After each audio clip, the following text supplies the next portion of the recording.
అసలు లిక్కర్ కుంభకోణంలో ఇంతవరకు ఇంతమంది హౌస్ రైడ్స్ చేస్తున్నాం. అసలు తాడేపల్లి ప్యాలెస్ని ఎందుకు రైడ్ చేయరు? ఎందుకు నోటీస్ ఇచ్చి సోదాలు జరపరు? అంతంత పెద్ద గోడలు జగన్మోహన్ రెడ్డి ఎందుకు కట్టాడు? ఆ కోటలో ఏం దాగుంది? చాలామంది అనేవాళ్ళు వినికిడి వార్తల ప్రకారం పెద్ద పెద్ద ట్రక్కులు వెళ్తూ ఉంటాయని చెప్పి. ఈ రోజు మనం చూస్తున్నాము తాడేపల్లి ప్యాలెస్ పక్కన ఒక ఇంట్లో చూసుకుంటే మీటర్లేసిన డబ్బులు దొరుకుతున్నాయి. చిన్న అపార్ట్మెంట్ హైదరాబాద్లో డబ్బులు దొరుకుతున్నాయి. శంషాబాద్లో మన 11 కోట్లు దొరుకుతున్నాయి. వెంకటేష్ నాయుడు అనే అతను లెక్కబెట్టి ఒక్క వాట్సాప్ ఎవిడెన్స్లో దొరికిన అమౌంట్ అది ఇంత దొరుకుతున్నాయి. అసలు తాడేపల్లి ప్యాలెస్ జగన్మోహన్ రెడ్డి చెప్తేనే చేసాము అని చెప్తున్నప్పుడు భారతీయ సిమెంట్స్లో సోదాలు చేస్తారు ఎందుకు? గోవిందప్ప బాలాజీ వీళ్ళందరూ కూడా భారతిరెడ్డి కింద పనిచేసిన ఎంప్లాయీసే. కృష్ణమోహన్ రెడ్డి, ధనుంజయ రెడ్డి, రాజ్ కసిరెడ్డి, మిథున్ రెడ్డి వీళ్ళందరూ జగన్మోహన్ రెడ్డి మనుషులే.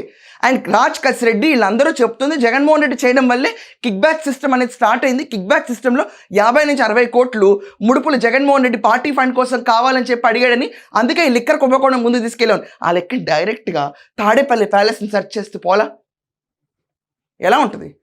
ఏమంత భయపడాలి జగన్మోహన్ రెడ్డి ఇల్లు ఎత్తకడానికి? ప్రజాసేవ చేస్తానని ముందుకు వచ్చాడు. రూపాయి జీతం తీసుకొని అన్నాడు. ఎగ్ పఫ్ఫులకే 3 కోట్లు తినేశాడు. 1,00,000 కోట్లు స్కాములు చేస్తాడు. నువ్వు రూపాయి తీసుకున్నా బాగుండేది కదా స్వామి, మాకు ఈ పఫ్ఫుల ఖర్చు అన్న తగ్గుండేది. ఎగ్ పఫ్కి 3 కోట్ల అర్థం ఉందా? ఏమన్నా ఏం తింటారు అంత పఫ్ఫులు?